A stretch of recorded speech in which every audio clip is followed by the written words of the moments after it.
तो friends, welcome to the civil services dream channel. दोस्तों, हम CSAT previous year UPSC prelims का paper solve कर रहे हैं। इसको हम पेपर 2 कहते हैं और लेक्चर मैंने डाला हुआ इसके पहले भी। तो ये हम क्वेश्चन नंबर 61 से स्टार्ट करेंगे। तो आइए देखते हैं।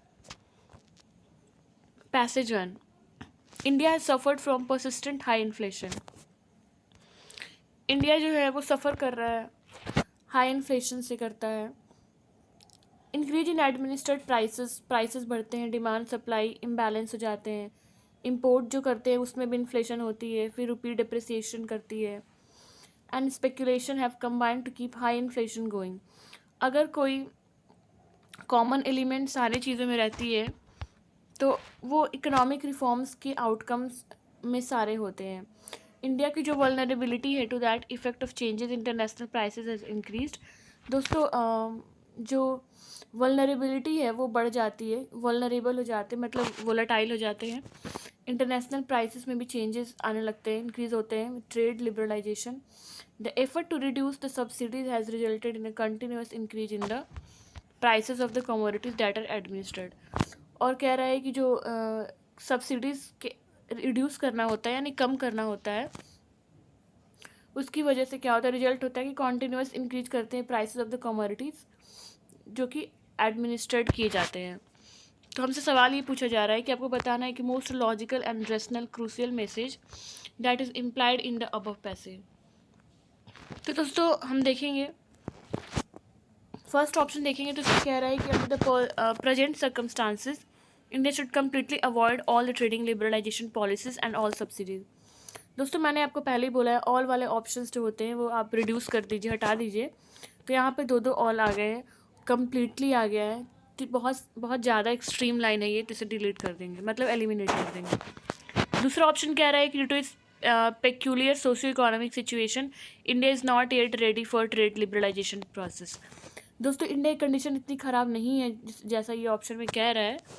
पैसेज में ये कहीं नहीं क्या कहा गया है कि सोशियो इकोनॉमिक सिचुएशन की वजह से इंडिया भी रेडी ही नहीं है लिबरलाइजेशन प्रोसेस के लिए। नेक्स्ट है कि कोई सोल्यूशन नहीं है, ये भी दोस्तों गलत हो जाएगा। कह रहा है कि कोई सोल्यूशन ही नहीं होगा प्रॉब्लम का, पॉवर्टी कंटिन्यू रहेगी।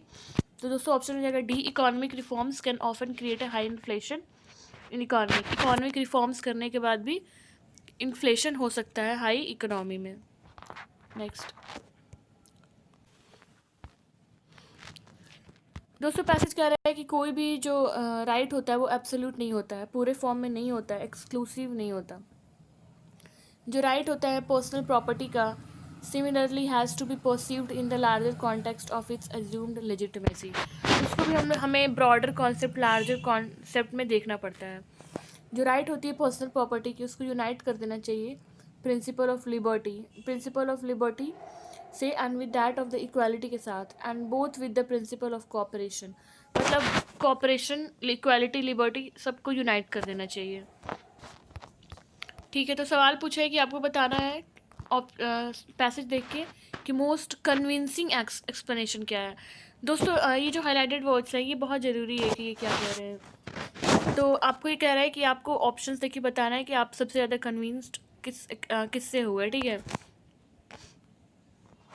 तो the right of personal property is a natural right duty supported by the statutes and the scriptures. Next option है कि पर्सनल प्रॉपर्टी एक थेफ्ट है, एन इंस्ट्रूमेंट ऑफ एक्सप्लॉयटेशन। तो right of personal property is there for violative economic justice. दोस्तों, अगर हम ये देखेंगे ऑप्शन तो ये ऑप्शन गलत हो जाएगा। ऑप्शन में कहीं ऐसा नहीं बोला गया है कि जो पर्सनल प्रॉपर्टी के राइट्स है वो नेचुरल राइट है और उसको स्टैट्यूट्स और स्क्रिप्चर्स की कहीं बात नहीं की गई है। ठीक है, पर्सनल प्रॉपर्टी इज़ थेफ्ट, ये भी कहीं नहीं कहा गया है कि पर्सनल प्रॉपर्टी जो है थेफ्ट है। थर्ड ऑप्शन देखेंगे तो कह रहे हैं कि right of personal property is violative distributive justice and negates the principle of cooperation. कोई निगेशन की बात नहीं की गई है पैसेज में, तो हमारा ऑप्शन हो जाएगा सही। Comprehensive idea of economic justice demands that the right of each person to acquisition of property has to be reconciled with that of the others. The conflict between man and the state is as old as history. दोस्तों, कह रहे हैं कि जो लड़ाई होती है, जो कॉन्फ्लिक्ट्स होते रहते हैं मैन में एंड स्टेट यानी सरकार में, वो हमेशा से होता है, ये पुरानी बातें हैं। एंड अल्दो जबकि attempts have been made for the centuries to bring out a proper adjustment between the competing claims of state and individual। और हमेशा से कोशिश किया गया है किसी भी तरह से जो competing claims होते हैं इंडिविजुअल्स के एंड स्टेट इंडिविजुअल्स को, उसको हम एडजस्ट करने की कोशिश करें। तो solution seems to be still far off, solution फिर भी मुश्किल हो जाता है। दिस इज़ प्राइमरली ऐसा इसलिए होता है क्योंकि जो ह्यूमन सोसाइटी है उसका डायनेमिक नेचर होता है, जहाँ पे ओल्ड वैल्यूज़ और आइडियाज़, जो पुराने आइडियाज़ और पुराने जो वैल्यूज़ होते हैं वो constantly yield place to a new ones, तो वो हमेशा बदलते रहते हैं। And it is obvious that, ये भी ऑब्वियस है कि जो इंडिविजुअल्स हैं अलाउड टू हैव, उनको देना चाहिए absolute freedom of speech and action, पूरी तरीके से उनको आज़ादी होनी चाहिए बोलने की और एक्शन करने की। And the result would be chaos, रूइन and anarchy. तो रिज़ल्ट क्या होता है? केओस होगा, र्यून होगा, बर्बाद हो जाएगा और एनार्की आ जाएगी। एनार्की का मतलब होता है दोस्त स्टेटलेस सोसाइटी। तो हमसे सवाल ही पूछा गया कि बेस्ट समड अप बताना है कि ऐसा कि पूरा पैसेज इसमें रिफ्लेक्ट हो जाए। बेस्ट समड अप, तो फर्स्ट ऑप्शन देखते हैं। The conflict between the claims of state and individual remains unresolved. Anarchy and chaos are the obvious results of the democratic traditions। दोस्तों ये बात कहीं नहीं कही गई है कि डेमोक्रेटिक ट्रेडिशंस की वजह से ऑब्वियस रिजल्ट्स होंगे, मतलब होंगे ही होंगे। Old values, ideas and traditions persist despite the dynamic nature of the human society. And कह रहा है constitutional guarantee of freedom of speech is not the interest of society. दोस्तों ये ऑप्शन बिल्कुल गलत है, ऐसी कोई बात नहीं कही गई है। तो इसका सही आंसर हो जाएगा A, the conflict between the claims of state and individuals remains unresolved. ठीक है, तो इसमें ये टफ नहीं था ज़्यादा। नेक्स्ट पैसेज है दोस्तों कि क्लाइमेट चेंज के ऊपर है। क्लाइमेट चेंज एक कॉम्प्लेक्स पॉलिसी इशू है कि फाइनेंस पे काफ़ी इसका इम्प्लीकेशन होता है। जितने भी एक्शंस किए जाते हैं कि क्लाइमेट चेंज को एड्रेस किया जाए, वो कहीं ना कहीं उसमें कॉस्ट होता है। फंडिंग वाइटल है कंट्रीज़ के लिए, जैसे कि इंडिया हुआ, उनको डिज़ाइन करने के लिए, इम्प्लीमेंट करने के लिए जो अडेप्टेशन एंड जो मिटिगेशन प्लान्स एंड प्रोजेक्ट्स को अडेप्ट करना है, तो उसके लिए तो पैसा चाहिए ही। तो कह रहे हैं कि lack of funding is a large impediment to implementing adaptation plans. तो पैसे की कमी की वजह से अडेप्टेशन प्लान्स में क्या होता है कि सही से इम्प्लीमेंट नहीं हो पाता है। स्केल और मैग्नीट्यूड जो होता है financial support required by developing countries to enhance their domestic mitigation adaptation actions are matter of intense debate. तो ये काफ़ी इंटेंस डिबेट का मैटर होता है। And in the multilateral negotiations under, जैसे कि UNFCCC में हम डिबेट किया जा सकता है, united nations framework convention climate change.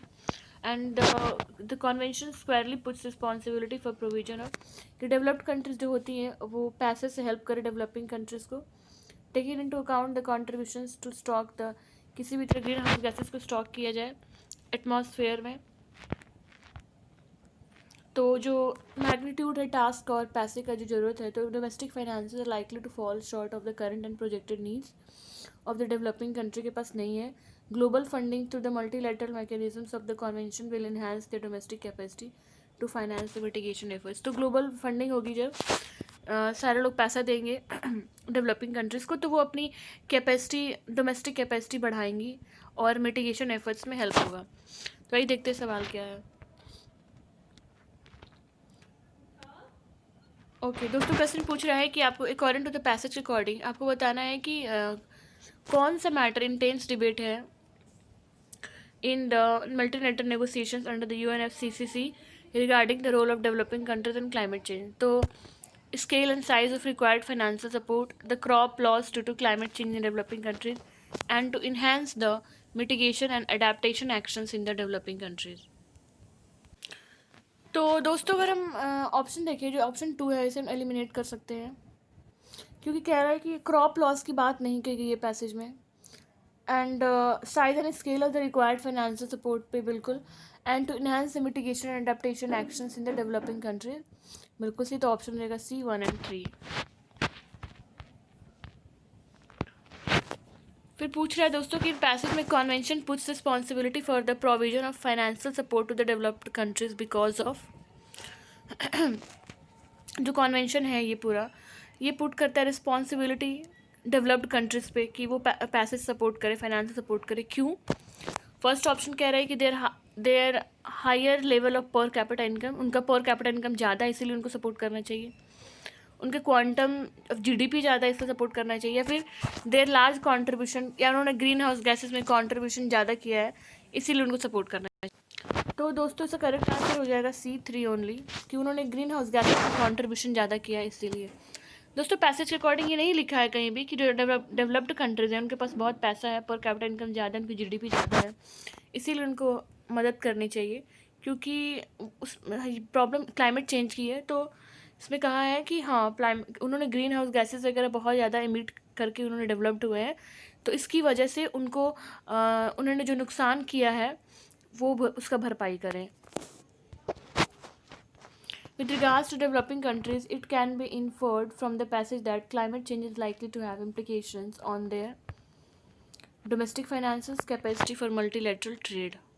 तो दोस्तों यहाँ पे ट्रेड की कोई बात नहीं कही गई है क्लाइमेट चेंज में, ठीक है। हाँ फाइनेंस की, डोमेस्टिक फाइनेंस की बात की गई है, but capacity for multilateral trade की बात नहीं की गई। तो आंसर हो जाएगा 66 का A। Which of the following is essentially discussed in the passage, आपको बताना है कि एसेंशियली कौन सा डिस्कस किया गया है पैसेज में। केयर ऑफ कॉन्फ्लिक्ट जो है, लड़ाई जो है डेवलप्ड और डेवलपिंग कंट्रीज़ के बीच में regarding the support for the mitigation के सपोर्ट के लिए। Occurrence of climate change due to the excessive exploitation of natural resources by the developed countries, बहुत ज़्यादा क्लाइमेट चेंज का अकरेंस हुआ है क्योंकि बहुत ज़्यादा एक्सप्लॉयट किया गया है डेवलप्ड कंट्रीज़ के द्वारा नेचुरल रिसोर्स को। और जो है पॉलिटिकल विल की कमी है कि कंट्रीज़ में कि वो अडेप्ट नहीं कर पाते हैं। एंड गवर्नेंस प्रॉब्लम है डेवलपिंग कंट्रीज़ का as a result of the climate change. तो दोस्तों आपको बताना है कि पैसेज में जो डिस्कस किया गया, वैसे तो अगर अलग अलग पॉइंट्स देखें तो स्टेटमेंट्स आपको सही लगेंगे, लेकिन पैसेज के अकॉर्डिंग से करेक्ट आंसर हो जाएगा 67 का A। जो कॉन्फ्लिक्ट है डेवलप्ड टू डेवलपिंग कंट्रीज़ का कि regarding the support for the mitigation. दोस्तों अगला सवाल है रीजनिंग का सवाल है, ये थोड़ा ट्रिकी है तो आप स्ट्रेस मत लीजिएगा, क्योंकि ये सीसेट का पेपर है, क्वालिफाइंग होता है, 33% लाना होता है। तो अगर आप ऐसे सवाल जो है आप छोड़ सकते हैं, आप कोई और क्वेश्चन कर लीजिए आपको 30 क्वेश्चन ही करना होता है सही सही, तो इसीलिए आप इग्नोर कर सकते हैं ऐसे क्वेश्चंस को। दोस्तों इसमें पूछा है कि 6 PM to 7 PM the minute hand of a clock will be ahead of the hour hand by 3 minutes at. तो दोस्तों अगर हम देखेंगे angle between hour hand and minute hand, तो देखेंगे 11/2 M यानी मिनट हैंड एंड 30 आवर। तो और हमें एंगल लेना होगा दोनों के बीच 0 डिग्री।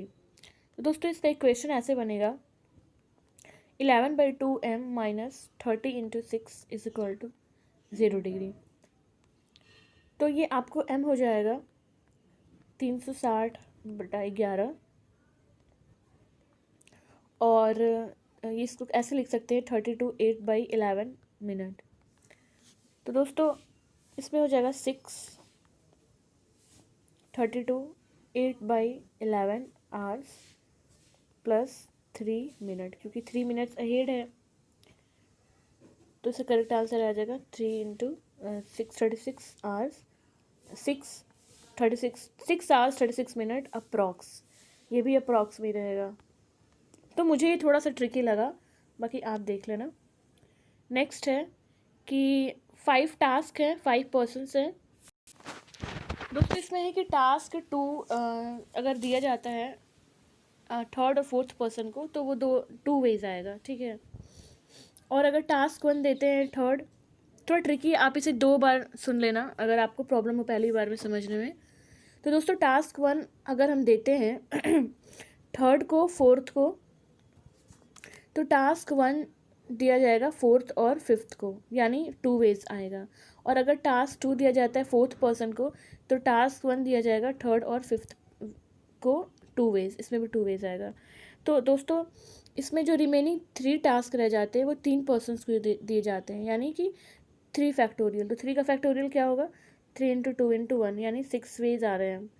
लेकिन यहाँ पे टोटल वेज पूछा जा रहा है, तो टोटल वेज हो जाएगा 2 × 2 × 6 यानी कि 24। तो करेक्ट आंसर हो जाएगा 24 C। और दोस्तों आज का लास्ट सवाल है ये तो सिंपल है। जो मंथली इनकम्स है पीटर और पॉल का, वो रेशियो में 4:3। Their expenses are in the ratio of 3:2। और अगर दोनों सेव करते हैं 6,000 रुपये at the end of the month, तो उनका मंथली इनकम क्या होगा। दोस्तों आप ऐसे बना सकते हैं कि जो पीटर का मंथली इनकम है उसे आप 4x मान लीजिए, और जो पॉल का मंथली इनकम है उसे आप 3x मान लीजिए, और उनके एक्सपेंसेस को, जो खर्चा है, उनको 3y मान लें और 2y मान लीजिए। तो इक्वेशन हमारा हो जाएगा 4x minus 3y is equal to 6,000 और 3x minus 2y is equal to 6,000। दोस्तों क्योंकि दोनों की सेविंग जो है वो सेम है, तो यहाँ पे अगर हम इसे इक्वेट कराते हैं तो हमारा x की वैल्यू आ जाएगा 6,000। फिर दोस्तों आप इस उनके इनकम पे आप इसे पुट कर दो, तो 6 हो जाए 24 एंड 18,000, तो करेक्ट आंसर हो जाएगा ए। मैं थोड़ा सा इसके बारे में बता दूँ दोस्तों, सेविंग का क्या मतलब होता है, इनकम का क्या मतलब होता है। इनकम जो आपको होती है, जो टोटल खर्चा होता है और उसमें सेव करते हैं, ठीक है। इनकम इक्वल टू, या फिर मैं ऐसे समझाऊँ कि सेविंग्स इज इक्वल टू, जो सेविंग होती है, सेविंग कैसे होती है, आप जो इनकम में से जो एक्सपेंडिचर जो खर्च कर देते हैं, उसके बाद जो आपके पास पैसा बचता है, जो भी सेविंग्स होती है, तो उसको हम सेविंग्स कहते हैं। तो इस वाले फॉर्मूला पे आपको इसको पुट कर देना है और कुछ नहीं करना। तो दोस्तों आज के लिए इतना ही, थैंक यू।